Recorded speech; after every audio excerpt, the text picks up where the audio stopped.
Selamat siang, perkenalkan nama saya Viviane Irene Rolanadiak, NIM 1709114643 dari Fakultas Hukum Universitas Riau. Di sini saya akan menjelaskan bagaimana pentingnya etika profesi hukum. Nah, pengertian dari etika profesi hukum itu diambil dari dalam bahasa Inggris yang disebut dengan etis, yang mengandung arti ilmu tentang kesusilaan, yang menentukan bagaimana patutnya manusia hidup dalam masyarakat. Nah, menurut para ahli, maka etika tidak lain adalah aturan perilaku adat kebiasaan manusia dalam pergaulan antara sesamanya yang menegaskan mana yang benar dan mana yang buruk. Nah, bagaimana pengertian dari profesi? Profesi itu sendiri mengandung makna dalam kamus bahasa Indonesia adalah bidang pekerjaan yang dilandasi pendidikan keahlian tertentu. Jenis profesi yang dikenal antara lain salah satunya adalah profesi hukum. Bagaimana pengertian dari etika profesi itu sendiri? Etika profesi itu adalah bagian dari etika sosial, yaitu filsafat atau pemikiran kritis rasional tentang kewajiban dan tanggung jawab manusia sebagai anggota umat manusia untuk melaksanakan profesi yang luhur itu secara baik, dituntut moralitas yang tinggi juga dari pelakunya. Pengertian profesi hukum.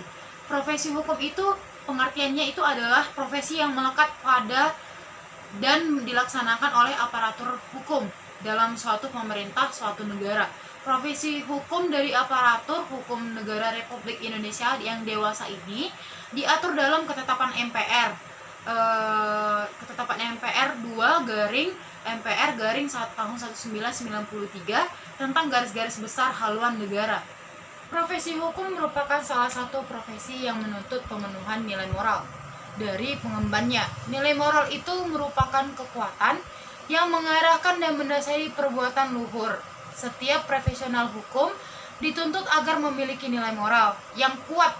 Franz Magnus Suseno mengemukakan 5 kriteria nilai moral yang kuat yang mendasari kepribadian profesional hukum, yaitu yang pertama kejujuran, yang kedua otentik, ketiga itu bertanggung jawab, keempat kemandirian moral, dan yang kelima itu keberanian moral. Nah, ada juga dimensi fungsional, mengapa etika itu perlu dituangkan dalam kode etik profesi. Yang pertama itu menjelaskan atau menetapkan tanggung jawab kepada klien, institusi, atau masyarakat. Ada sasaran konvergensi tanggung jawab yang dituju, yakni bagaimana hak-hak istimewa klien, kelembagaan, dan masyarakat dapat ditentukan dan diperjuangkan. Yang kedua, membantu tenaga ahli dalam menentukan apa yang harus mereka perbuat jika menghadapi problem dalam pekerjaannya. Dan yang ketiga, diorientasikan untuk mendukung profesi secara bermoral dan melawan perilaku melanggar hukum dan indisipliner dari anggota-anggota tertentu.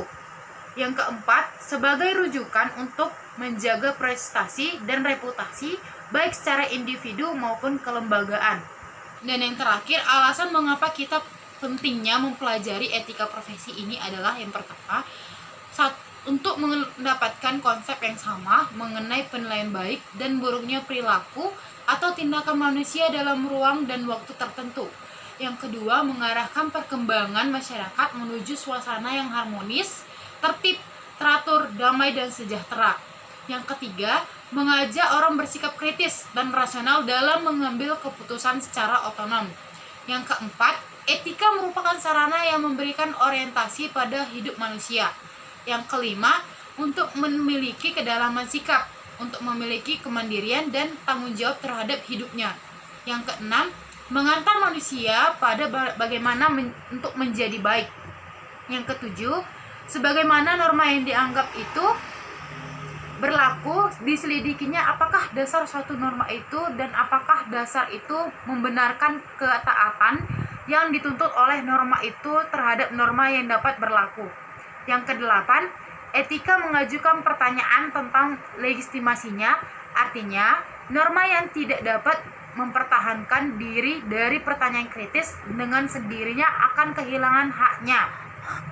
Yang kesembilan, etika memberikan bekal kepada manusia untuk mengambil sikap yang rasional terhadap semua norma.